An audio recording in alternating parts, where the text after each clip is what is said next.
Bonsoir et bienvenue à tous. Les titres du journal. Elle est considérée comme une épidémie mondiale selon l'Organisation mondiale de la santé. L'obésité touche un adulte sur 6. Quelles sont les causes et comment la prévenir? La réponse à suivre. La thyroïde produit des hormones qui régulent de nombreuses fonctions du corps humain. Les troubles liés à cette glande constituent un problème de santé publique dans le monde. Et puis fini le temps où les climatiseurs ou les lampes restent allumées à longueur de journée dans l'administration publique. Une technologie est née pour éviter le gaspillage d'énergie.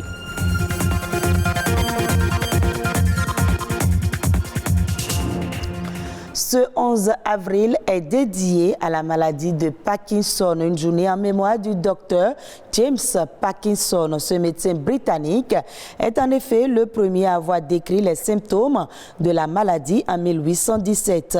La journée mondiale de la maladie de Parkinson est donc l'occasion pour les associations d'organiser des événements partout dans le monde. Il s'agit en effet de renseigner les malades ainsi que leur entourage. C'est aussi l'occasion de sensibiliser le grand public ainsi que les pouvoirs publics à cette maladie. L'obésité est un problème mondial. Cette maladie touche 800 millions de personnes et des millions d'autres sont à risque. Le nombre de cas d'obésité a presque triplé selon l'Organisation mondiale de la santé. Elle a de lourdes conséquences sur la santé. Plus de précisions dans ce reportage de Henriette Atiou. Aujourd'hui, dans le monde, 1,5 milliard d'adultes de 20 ans et plus ont un excès de poids et au moins 500 millions d'entre eux sont obèses. Selon des études réalisées en 2014, le taux d'obésité au Bénin s'élève à 9,3%. L'obésité, c'est une maladie qui est provoquée généralement par la mauvaise alimentation. C'est la cause du dysfonctionnement de l'organisme, donc on peut considérer que c'est une maladie. L'obésité se caractérise par une accumulation anormale ou excessive de graisse corporelle qui peut nuire à la santé. Une personne devient obèse lorsqu'elle consomme plus de calories qu'elle n'en dépense. Un déséquilibre dû au changement des habitudes alimentaires et à la baisse d'activité physique. Nous passons trop de temps sous climatisation, on ne fait pas de sport, rien. Donc le sédentarisme favorise encore le fait que nous ne dépensons pas toute cette énergie que nous accumulons. Il y a aussi des causes génétiques. Donc, ce n'est pas obligatoirement, il y a des gens qui ne mangent pas beaucoup, mais qui sont obèses. C'est un rapport poids sur la taille au carré. Donc, vous faites cette division et vous voyez où vous êtes. Si par exemple, vous faites cette division et vous constatez que vous êtes à partir de 25 à 30 kg par mètre carré, là, vous êtes obèse. Mais si vous êtes au-delà de 40, ça veut dire que vous êtes obèse massive. L'obésité dégrade la qualité de vie d'un individu et peut avoir des conséquences sur sa santé. L'obésité est associée à une augmentation du risque de morbimortalité. Les arthroses du genou, arthrose lombaire, la plupart du temps au niveau des membres inférieurs, les problèmes de jambes lourdes, les phlébites et parfois des œdèmes au niveau des membres. L'obésité, la première des choses, c'est d'abord le diabète du type 2. Et puis, il y a l'AVC qui vous attend. Et en plus de ça, vous avez le cancer. La perte de poids grâce à une alimentation saine reste le seul moyen de lutte contre le surpoids et l'obésité. C'est par notre habitude que cela peut arriver. En mangeant plus équilibré, il faut manger sainement. Manger moins gras. Plus se dépenser. C'est lorsque nous mangeons beaucoup et que nous ne nous dépensons pas. Avoir une activité sportive régulière. Éviter de manger très tard. Maigrir et maintenir des résultats est un objectif à long terme qui demande de la patience, de la motivation et de la détermination. Et nous parlons toujours santé, et cette fois-ci nous parlons de la thyroïde.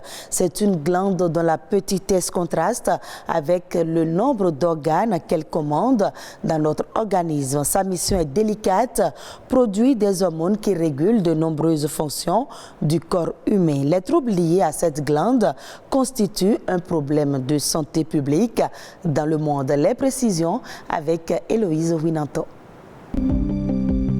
La thyroïde. L'évocation de ce nom peut penser à une maladie. Mais non, elle est plutôt une glande située en dessous de la pomme d'Adam. C'est un organe que nous avons tous au niveau de la partie antérieure, donc au devant de notre cou, juste en dessous de notre larynx, qui est un petit organe qui produit des hormones qui ont une grande fonction dans le corps humain. C'est le chef d'orchestre de notre corps. Et pourtant, beaucoup d'entre nous ignorent son importance dans notre organisme. La thyroïde, c'est une maladie. Le rôle que ça joue au niveau de l'organisme, je n'en sais rien. C'est juste là. Au niveau surtout, c'est présent chez l'homme surtout. Après, le cerveau, c'est l'organe qui stimule la production de toutes les substances au niveau de l'organisme. Aussi minuscule soit-elle, à peine 30 grammes et pratiquement invisible, la thyroïde produit des hormones qui stimulent notre métabolisme et agissent sur les organes vitaux. Quand elle se met à mal fonctionner, qu'elle s'emballe ou au contraire ralentit, différents troubles apparaissent. Le fonctionnement peut être perturbé en excès, on parle alors d'hyperthyroïdie. Le fonctionnement peut être perturbé en moins, donc là on parle alors d'hypothyroïdie. Et lorsqu'on est en hyperthyroïdie, le métabolisme du corps humain s'accélère. La personne, son cœur va battre énormément, sa tension va s'élever, il va maigrir énormément, il va faire beaucoup de diarrhée. Alors que dans l'hypothyroïdie, c'est l'inverse. Donc la personne prend du poids. Sur le plan mental, il est un peu ralenti, il va être un peu plus constipé, son rythme cardiaque va être un peu plus bas sur les organes génitaux. Dans l'hyperthyroïdie, parfois, ça peut perturber énormément les règles. Dans l'hypothyroïdie, ça peut retarder les règles. Et dans les deux cas, ça peut perturber la fertilité. Les symptômes sont souvent apparents, mais peuvent être aussi cachés. Judith est en apparence bien portante, mais quelques signes laissent a priori penser qu'elle souffre d'un dérèglement thyroïdien. Elle a donc décidé de consulter son médecin. C'est vrai que là, maintenant, quand j'ai examiné votre glande thyroïde n'est pas extrêmement, n'a pas trop grossi. En tout cas, on ne peut pas encore être formel. Il faut une échographie. On va faire un petit bilan. Je vais vous demander des hormones thyroïdiennes que vous allez faire qui vont nous permettre de voir est-ce que réellement il y a un problème là. Judith s'en sort avec un cœur plus ou moins apaisé. Je vais faire les analyses qu'il m'a demandé de faire et puis je vais voir la suite après. J'avais un peu peur, mais je suis quand même rassurée. Ainsi, la thyroïde joue un rôle crucial dans le corps humain. Cette petite glande aux grands effets est sensible à de nombreux paramètres. La thyroïde a donc non seulement des alliés, mais aussi des ennemis. Lorsque nous avons une alimentation qui est très pauvre en iode, ça peut perturber le fonctionnement de la glande thyroïde et favoriser le développement des goitres. Il y a aussi le stress qui peut aussi beaucoup jouer. Moins on fait de l'activité physique, plus ça peut perturber le fonctionnement de la glande thyroïde. Parfois, il y a des gens qui consomment certains médicaments qui peuvent avoir une influence négative sur la glande thyroïde. Parfois aussi, il y a des facteurs génétiques. Peu d'organes échappent au contrôle de la thyroïde. Il faut donc l'entretenir ou à défaut, consulter son médecin une fois par an pour s'assurer de sa bonne santé. Thyroïde a grossi ou pas. Il n'est pas rare de voir dans les administrations et dans les maisons des ampoules, des climatiseurs et autres appareils électroménagers laissés allumés à longueur de journée. Une perte énergétique qui coûte des millions de francs pour les individus, voire des milliards pour les administrations publiques. Mais depuis, une technologie est née. Elle permet d'éviter le gaspillage et d'économiser l'énergie. David Adamon, enseignant-chercheur à l'université d'Abomey-Calavi, nous en parle. Alors, il s'agit d'un système intelligent et autonome de régulation du confort thermique dans les bâtiments de façon générale et les bâtiments administratifs de façon particulière. L'objectif, c'est de réduire la consommation énergétique due au fonctionnement des climatiseurs dans nos bâtiments.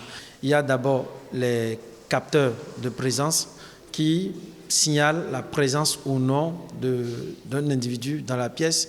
Il y a les capteurs de position qui sont placés au niveau des ouvertures de l'enveloppe du bâtiment. Donc quand je parle d'ouverture, il y a les portes, il y a les fenêtres, il y a autre chose. Alors donc ensuite, il y a le dispositif même qui est stocké dans un coffret et c'est là où se trouve tout le cerveau. Alors en termes d'avantages, c'est que ça nous permet dans un premier temps de réduire notre facture énergétique. Et vous allez voir que entre l'instant où on l'a installé et l'instant d'appréciation, il y a un gap qui doit se signaler forcément au niveau de la consommation énergétique, signaler au niveau de votre facture. L'objectif également, c'est de nous discipliner parce qu'il y a une zone de confort qui est définie. Aujourd'hui, vous voyez des gens dans le bureau, ils peuvent mettre le climatiseur à 15 degrés, à 16 degrés, à 18 degrés, à 10 degrés. Mais ce n'est pas normal. Ce système également est la bienvenue dans nos bâtiments administratifs. Parce que des fois, nous rentrons sans éteindre le climatiseur. Et vous imaginez, vous rentrez à 18h30 et vous devez reprendre service à 8h. Imaginez la quantité d'énergie gaspillée en l'air. Donc c'est un système qui s'allume, qui s'éteint, qui allume et éteint le splitter selon les conditions. Donc quand les conditions sont remplies, vous devez profiter pleinement de votre confort. J'ai lu beaucoup de rapports d'audit énergétique sur les bâtiments administratifs et ça m'a permis de comprendre un peu les causes à la base d'un tel gaspillage. Et quand vous allez chercher là-dedans, vous allez comprendre que cela est dû principalement à l'utilisation anarchique des climatiseurs. Donc nous pensons qu'à travers cette technologie, nous pouvons apporter notre contribution au développement de nos nations et des nations des pays environnants, de la sous-région, je veux dire. Suivons à présent la Nation en bref avec Ulvaeus Balogun.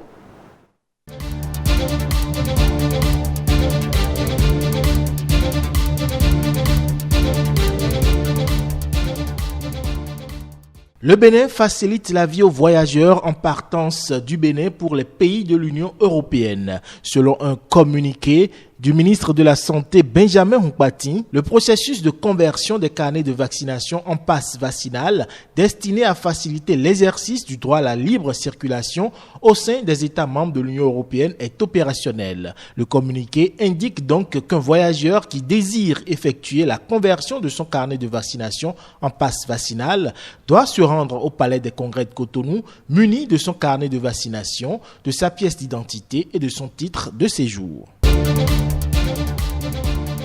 Aplahoué, Lalo et Lokossa s'ajoutent désormais à la liste des localités bénéficiaires du volet assurance maladie du projet Assurance pour le renforcement du capital humain ARCHE qui donne droit à des soins de santé gratuits. Grâce à cette extension, les populations bénéficiaires peuvent désormais se faire consulter et soigner gratuitement dans les centres de santé partenaires du projet, conformément au panier de soins défini par le gouvernement. En croire la ministre des Affaires sociales Véronique Tony-Fodé, ce projet est important pour les populations qui n'auront plus besoin de débourser de l'argent avant de se faire soigner. Elle a rassuré de la disponibilité des services respectifs, notamment dans les centres de promotion sociale et dans les centres de santé pour satisfaire les populations bénéficiaires. L'assurance maladie, faut-il le rappeler, est en cours de généralisation depuis janvier 2021 dans plusieurs communes du Bénin. Le Bénin a enregistré une baisse du niveau global des prix en février dernier par rapport au mois de janvier. Selon la note d'analyse du mois de février 2022 de l'indice harmonisé des prix à la consommation au sein de l'Union économique et monétaire ouest-africaine UEMOA, le Bénin a enregistré une baisse en rythme mensuel de 5% en raison principalement de la chute du niveau général des prix des produits de fonction. Il s'agit notamment des prix des produits alimentaires, des boissons non alcoolisées, du logement, de l'eau, de l'électricité, du gaz et d'autres combustibles.